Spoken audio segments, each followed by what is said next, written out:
अस्सलामुअलैकुम एवरीवन, आप सबको ईद मिलादुन्नबी सल्लल्लाहु अलैहि वसल्लम मुबारक हो।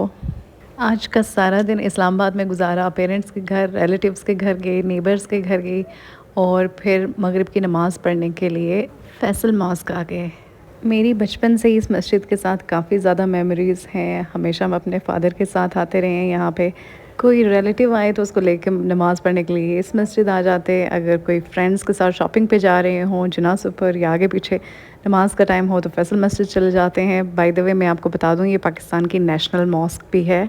3 लाख लोग इसमें एक ही वक्त में नमाज़ पढ़ सकते हैं और ये 6th largest mosque in the world है कैपेसिटी वाइज। 1986 में बनी और इसकी inauguration King Faisal of Saudi Arabia ने की। इस्लामाबाद की एक टूरिस्ट अट्रैक्शन भी है। मारगला हिल से भी नज़र आती है और इस्लामाबाद हाईवे से भी। बाय द वे जहाँ पे मैं रहती हूँ बहरिया टाउन में, वहाँ से भी नज़र आती है, इसलिए कि मेरा घर एक्सट्रीम हाइट पे है और जब वेदर क्लियर हो और छत पे चढ़ के देखें तो ये फैसल मॉस्क भी नज़र आती है। और बहरिया टाउन में बहुत सी जगहों से नज़र आती है ये जब वेदर क्लियर हो तो। 33 एकड़्स का एरिया स्पेसिफाई किया गया है इसके लिए और ये आप सेंटोरस मॉल भी देख सकते हैं दूर से। मस्जिद के बाहर के एरिया में आपको छोटे छोटे स्टॉल में मिल जाएंगे जहाँ से आप कुछ बेसिक स्नैक्स और पानी वगैरह ले सकते हैं और बाकी अंदर भी वाटर कूलर हैं यहाँ पे और वज़ू की ऑब्वियसली प्रॉपर जगह है। बहुत से फोटोग्राफर्स भी होते हैं यहाँ पे जो आपकी एचडी और डीएसएलआर में पिक्चर्स भी फ़ौरन से दे देते हैं।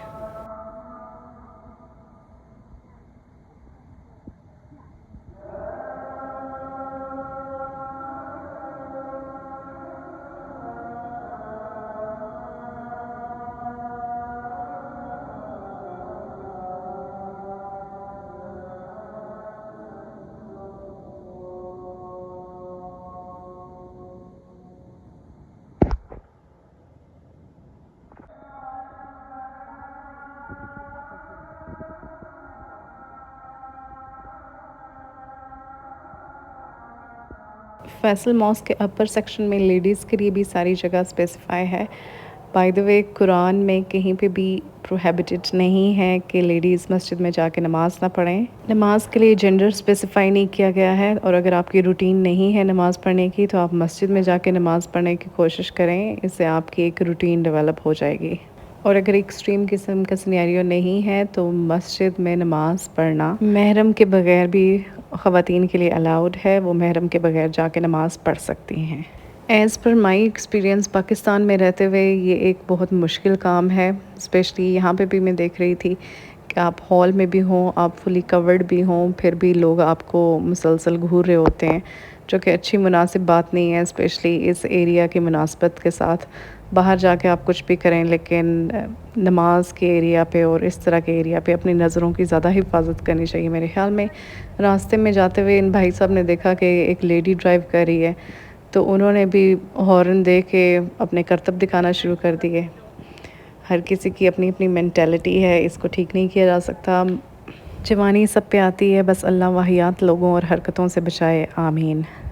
मॉस्क की पार्किंग में इतने ढेर सारे मंकीज़ मैंने कभी नहीं देखे। यहाँ पे होते हैं वैसे मंकीज़ यूजुअली मारगला हिल्स पे जब आप जाएँ तो होते हैं, लेकिन इन लोगों को भी पता चल गया है कि इनका यहाँ पे खाने पीने की चीज़ें ज़्यादा मिल जाएंगी, इसलिए एक मुनाल के रास्ते में जाते हुए तो पार्किंग की जगह नहीं होती जहाँ पे मंकीज़ हों, इसलिए यहाँ पे इनको आइडिया है कि सब कुछ मिल जाता है।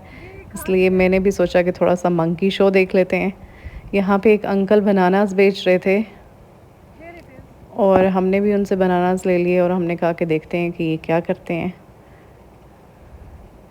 बाय द वे मैं अपने नेफ़ी और नीसेस के साथ आई हुई थी यहाँ पे बच्चा पार्टी के साथ, अपनी सिस्टर के बच्चों के साथ, मेरा छोटा भाई भी था और उन सब ने काफ़ी इन्जॉय किया। 4 केले तो इस एक अकेले मंकी ने खा लिए। फिर मैंने सोचा थोड़ा बाहर निकल के करते हैं, कुछ और भी हों, उनका भी तो राइट बनता है, उनको भी खाने के लिए मिले।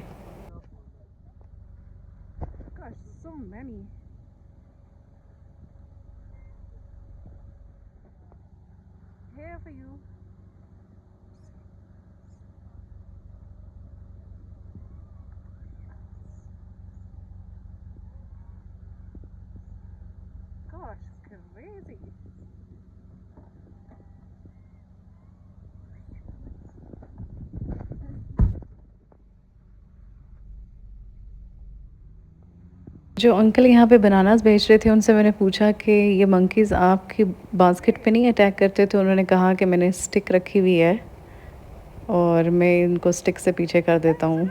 मंकीज़ भी काफ़ी स्मार्ट और बिज़नेस माइंडेड है और अंकल के बिज़नेस के लिए भी हेल्पफुल। ह्यूमंस के बारे में कहा जाता है कि इनका एक स्लो और थॉटफुल डिसीजन मेकिंग प्रोसेस होता है, और यही एनिमल्स में से मंकीज़ के लिए भी कहा जाता है कि उनका भी बहुत केयरफुल डिसीजन मेकिंग पावर होता है। आज मैंने डाइट प्लान के अकॉर्डिंग सिर्फ थोड़े से बादाम, पानी और कॉफ़ी ली, इसलिए मुझसे किसी ने नहीं पूछना कि मैंने क्या खाया आज। आज मैंने बहुत से चावल खाए हैं, थोड़े थोड़े क्वांटिटी में खाए हैं, लेकिन कुछ इतनी तरह के खाए हैं। नेबर्स के घर से आए, हलीम खाई, सब कुछ खाया। फैमिली में जो आगे पीछे से भी आ रहा था और रिलेटिव्स के घर भी जाके खाया। तो आज खाने की बातें नहीं होंगी, आज सब कुछ आउट ऑफ द प्लान ही था। और इसलिए कोल्ड ड्रिंक नहीं ली बाय द वे मैंने कहीं पे भी, या चाय। मैं कचहरी चौक पे ये एक बिल बोर्ड देख रही थी, डीएचए कोयटा का काफ़ी टाइम से लगा हुआ है, और डीएचए कोयटा की प्राइसेस 1.5 करोड़ का प्लॉट एकदम से 20 लाख पे आ चुका है। अगर कोई इंटरेस्टेड है तो प्लीज़ फिर भी ना ले।